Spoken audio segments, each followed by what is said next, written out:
موجود کے اندر تمام احساسات کو ختم کر کے صرف وجود باقی رہ جاتا ہے۔ ہر شے کی نفی کرنے کے بعد ایک وجود باقی رہتا ہے۔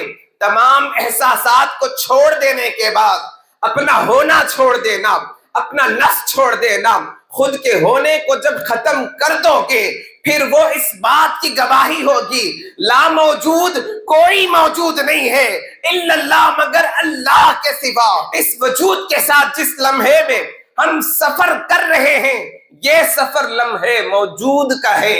جب یہ لمحے موجود کی حقیقت کو سمجھو گے تو پھر ماضی بھی بہتر ہوگا، حال بھی بہتر ہوگا۔ انسان پھر شکوہ نہیں کرے گا، اس کو شکایت نہیں ہوگی، لمحے موجود کا ادراک حاصل ہوگا۔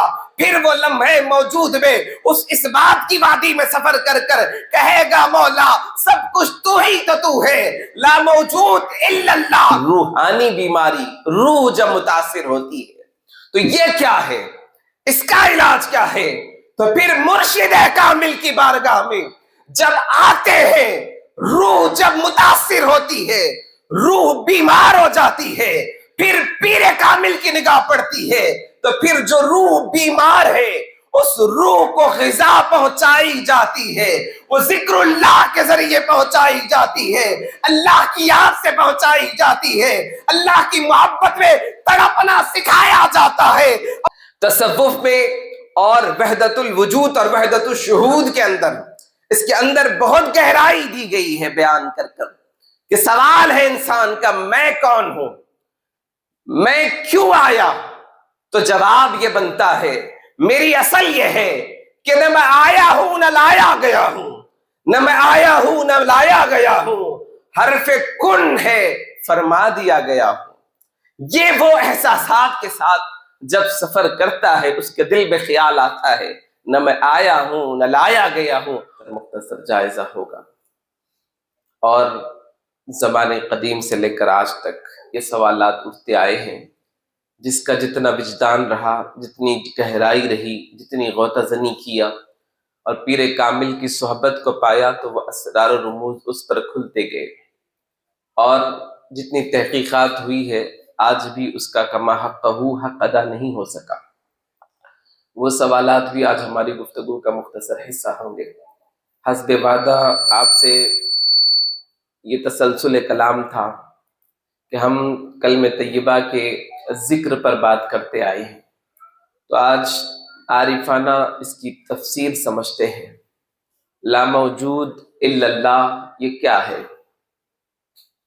یہ نفی ہے، کچھ موجود نہیں ہے سوائے اللہ کے، سب کچھ اللہ کی عطا سے وجود میں آیا ہے، ایک ذات جو ہمیشہ سے ہے اور ہمیشہ رہنے والی ہے۔ جب یہ خیال کی ان گہرائیوں میں پہنچ جاتے ہیں، آج کی گفتگو میں ہم کوشش کریں گے کہ اس کی گہرائی تک پہنچنے کی اور پہنچانے کی کوشش کریں۔ جب لا موجود کہتے ہیں، لا نفی ہے، موجود کوئی موجود نہیں ہے، الا اللہ یہ پھر اس بات ہے اللہ کے سوا کوئی موجود نہیں ہے۔ یہ حلقہ ذکر میں دادا جان علیہ الرحمٰن نے اس کا خاص اہتمام کیا، اور آج ایک ایک ہم کوشش کریں گے کہ اس کی گہرائی تک پہنچنے کی کوشش کریں گے۔ لا موجود الا اللہ میں حقیقی معنوں میں یہ نفس کی نفی ہے، خود کا ہونے کا جو احساس ہمیں بار بار یاد دلاتا ہے، نہ طاقت میری ہے، نہ وجاہت میری ہے، نہ حسن میرا ہے، نہ جسم میرا ہے، سب کچھ اللہ کی عطا سے اللہ کا ہے۔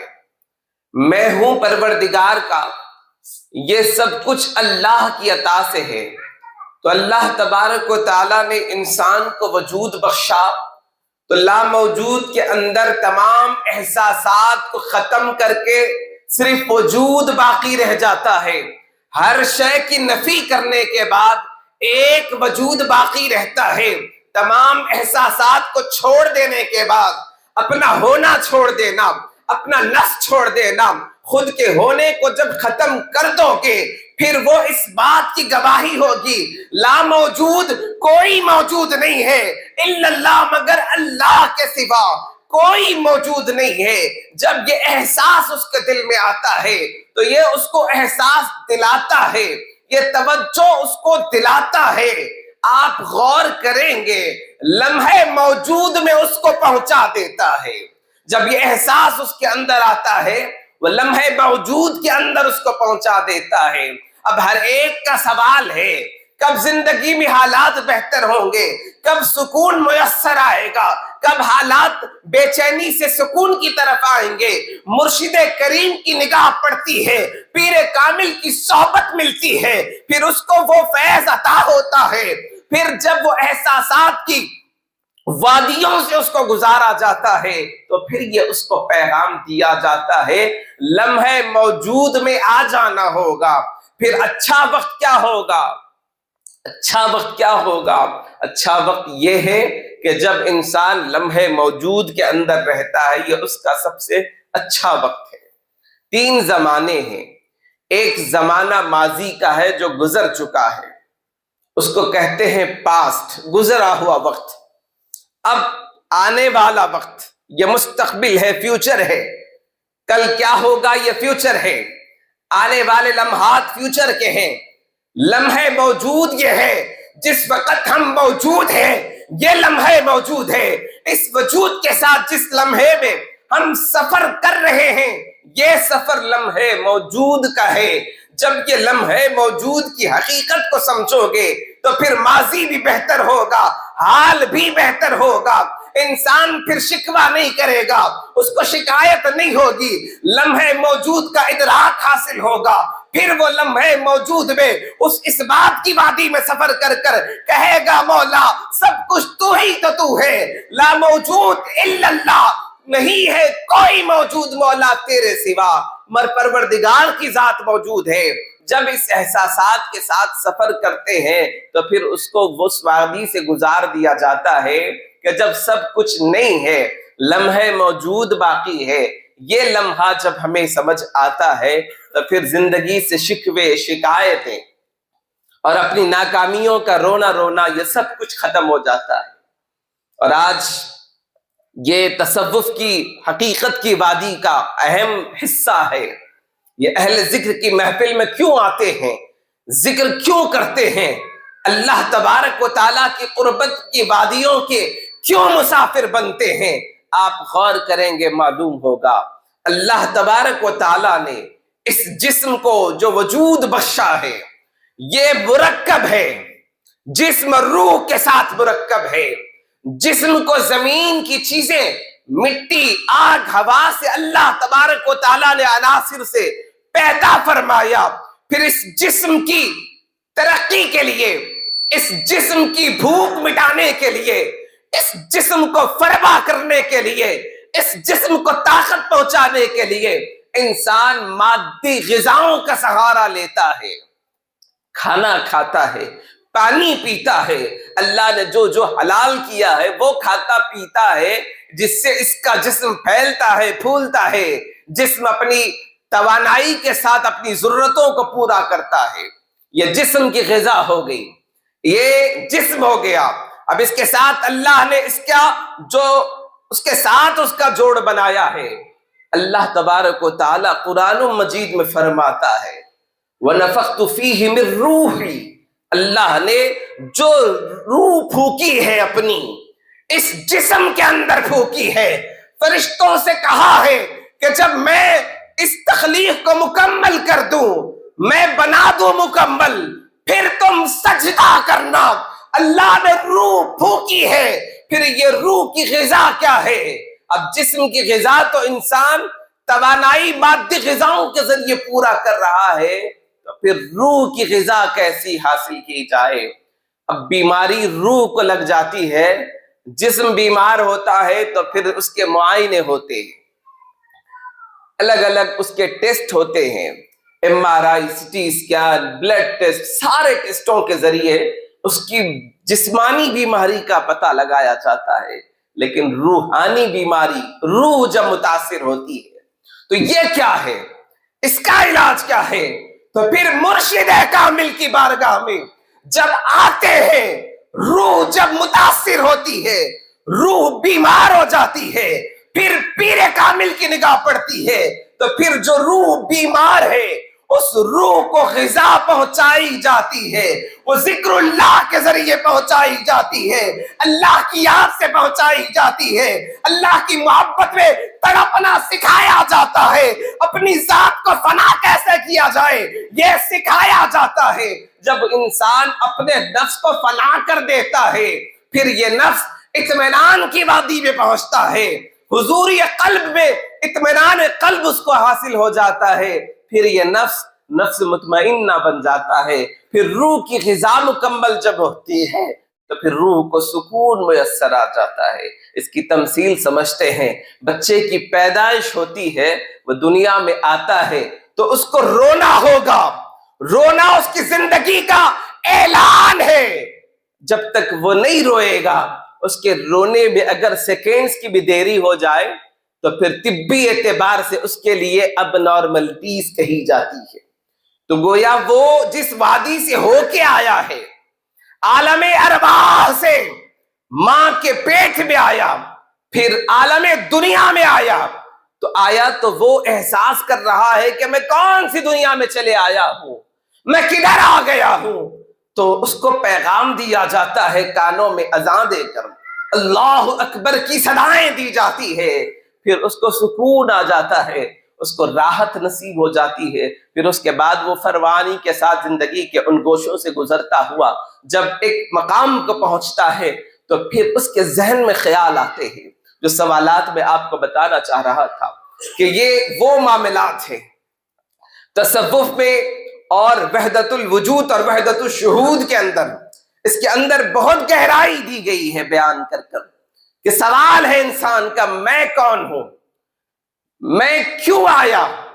تو جواب یہ بنتا ہے، میری اصل یہ ہے کہ نہ میں آیا ہوں نہ لایا گیا ہوں، نہ میں آیا ہوں نہ لایا گیا ہوں، حرف کن ہے فرما دیا گیا ہوں۔ یہ وہ احساسات کے ساتھ جب سفر کرتا ہے اس کے دل میں خیال آتا ہے، نہ میں آیا ہوں نہ لایا گیا ہوں، حرف کن ایک صیغہ امر تھا، کن ہو جا تو سب کچھ ہو گیا، اور پھر سلسلہ تکلم اس مقام پر پہنچتا ہے۔ اللہ تبارک و تعالیٰ نے آنکھیں عطا فرمائی، آنکھوں سے پہلے جلوے عطا فرمائے ہیں، جب آنکھیں عطا کی تو اس سے پہلے جلوے عطا فرمائے ہیں۔ تو آپ غور کریں، اللہ تبارک و تعالیٰ نے 5 حواس انسان کے اندر رکھے ہیں۔ مرشد کامل کی جب صحبت میں بیٹھتے ہیں تو یہ 5 حواس پر توجہ دلائی جاتی ہے۔ میں اس کو آسان کر دوں گا، 5 حواس: نگاہ سے دیکھنا، کان سے سننا، زبان سے چکھنا، ہاتھ سے چھونا، یہ حواس خمسہ ہے، اور زبان اس کے ذائقے کو محسوس کرتی ہے، اور ناک سے کسی چیز کو سونگھا جاتا ہے۔ یہ 5 حواس ہے۔ اب مرشد کریم توجہ دلاتے ہیں، آنکھ کیا دیکھنا چاہتی ہے؟ جب آنکھ تنہائی میں ہو، خلوت میں ہو، آنکھ کیا دیکھنا چاہتی ہے؟ تو یہ فیصلہ ہوگا کہ وہ کس وادی کا مسافر ہے۔ کان کیا سننا چاہتے ہیں، زبان کیا بولنا چاہتی ہے، ہاتھ کیا پکڑنا چاہتے ہیں، اور ناک کیا سونگھنا چاہتی ہے۔ یہ 5 حواس خمسہ اس کو بتا رہے ہوتے ہیں کہ تو کس وادی کا مسافر ہے اور تو کہاں ہو کے گزرنا چاہتا ہے۔ تو یہ پیغام اس کو دے دیا جاتا ہے۔ اور آج جو میں آپ گفتگو کو سمیٹ رہا ہوں، ایک سوال بار بار ہوتا ہے، مراقبہ۔ مراقبہ کیا ہے؟ یہ مراقبہ کس کو کہتے ہیں؟ جب مراقبے کی کیفیت میں بندہ پہنچنا چاہتا ہے، ایک سوئی کے ساتھ مکمل طور پر خود کی ذات پر غور کرے، اللہ اپنے فضل سے کس طرح سے اس کے اس وجود کو وجود بخشا ہے۔ جب تنہائی میں آ جائے، مکمل ایک سوئی کے ساتھ بیٹھ جائے، پھر تصور کرے، آنکھیں بند کر لے، کچھ پڑھنا نہیں ہے، بس خیال میں چلا جائے، چاہے وہ خیال مدینے کو پہنچا دے، وہ خیال بغداد کو پہنچا دے، وہ خیال خواجہ اجمیر کے دربار میں پہنچا دے، وہ خیال مرشد کی بارگاہ میں پہنچا دے، وہ خیال دیار مرشد کو پہنچا دے، وہ خیال تصور شیخ میں اس کو گم کر دے، پھر وہ سوچنے لگ جائے کہ میں کہاں ہوں، میں کہاں آیا ہوں؟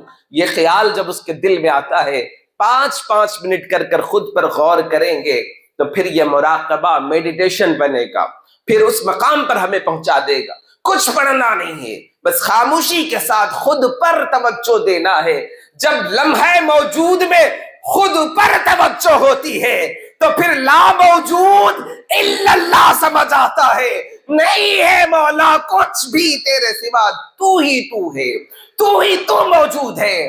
میں ہر شے کی نفی کر چکا ہوں، انتہا یہ کہ خود کی نفی کر چکا ہوں، خود کے نفس کی نفی کر چکا ہوں۔ تو پیر کامل اس کو یہ سفر طے کرواتے ہیں، تو پھر وہ مراقبے میں اس مقام پر پہنچتا ہے کہ پھر وہ خود سے ان چیزوں کو سمجھنے لگتا ہے کہ میں کیوں آیا، کیوں لایا گیا، مقصدیت کیا ہے، زندگی کو کیوں اس مقام پر ہمیں دیا گیا۔ مختصر کر کے بتاتا ہوں کہ لمحے موجود کس کو کہتے ہیں؟ ہم جس دور سے گزر رہے ہیں، یکسوئی اگر کسی کام میں نہیں ہے شامل تو پھر مقصد کبھی حاصل نہیں ہو سکتا۔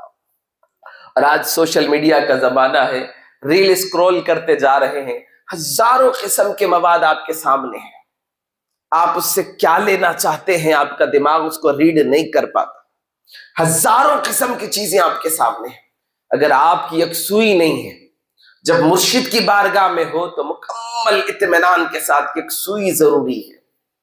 دائیں بائیں نیچے اوپر ادھر ادھر، یہ تکبر، یہ انانیت، یہ غرور، یہ حسد، سب چھوڑ دینا ہے۔ لمحے موجود، اس بات کو ذہن میں رکھیں۔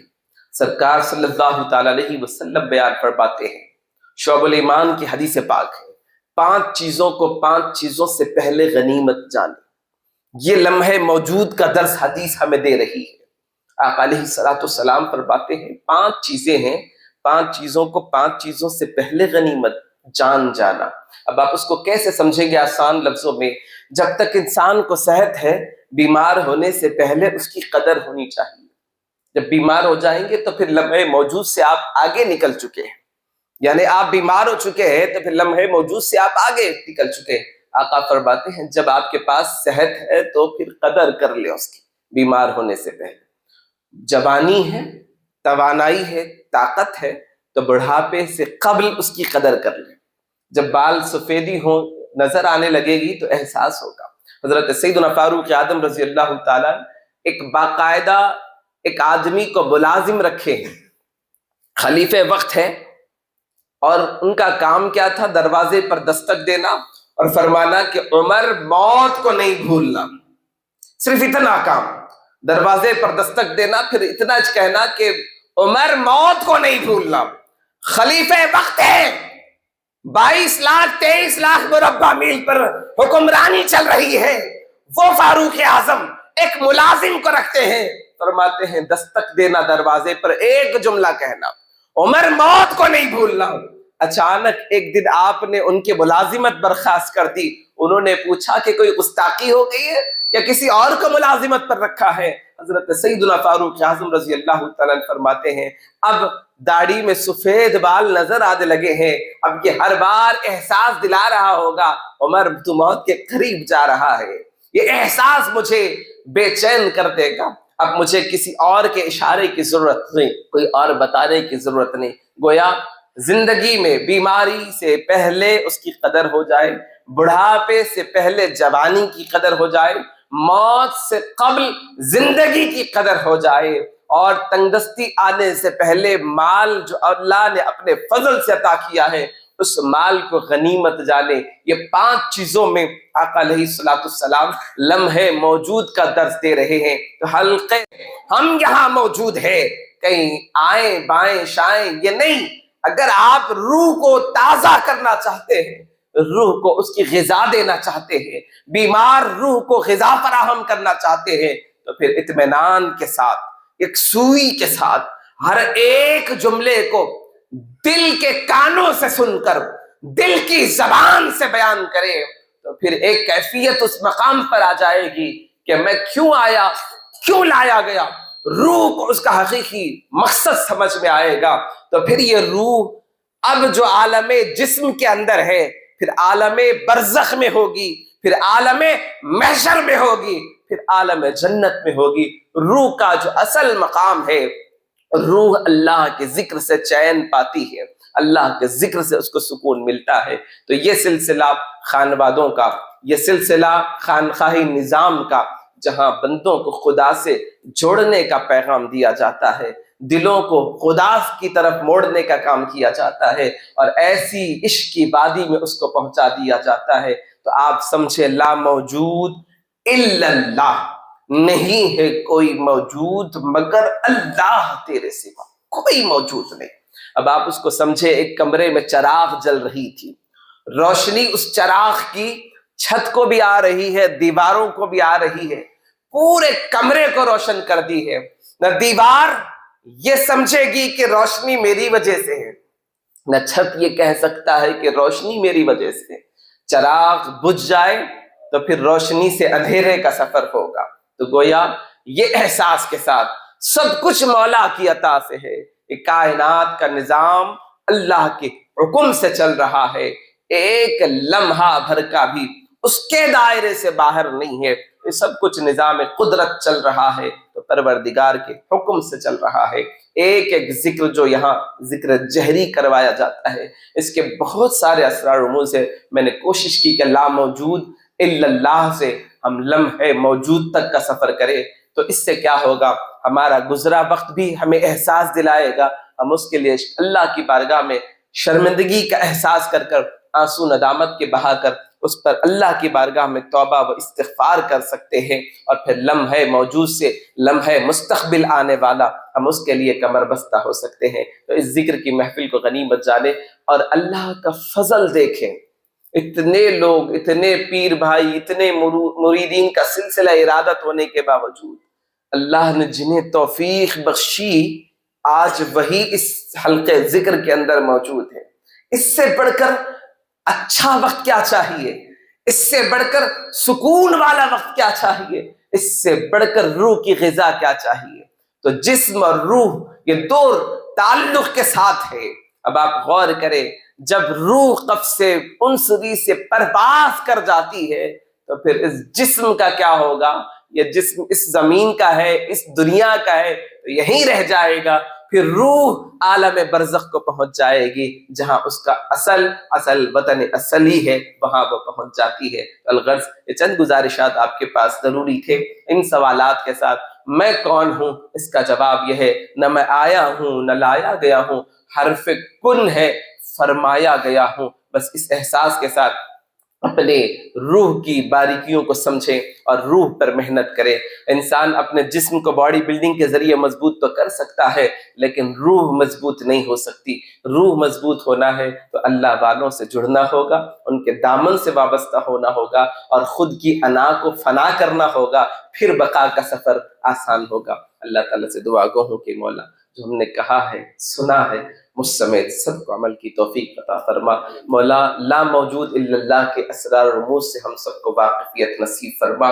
مولا ہمیں انانیت اور نفس کی پیروی چھوڑ کر تیری اطاعت اور تیری پیروی کی توفیق عطا فرما۔ مولا جتنے یہاں موجود ہیں سب کی اپنی روحوں کو تازہ فرما دے، سب کو ان کی روح کی غذا عطا فرما دے۔ وصلی اللہ تعالی علی خیر خلقہ نور عرشہ محمد وعلی آلہ وصحبہ اجمعین وما علینا الا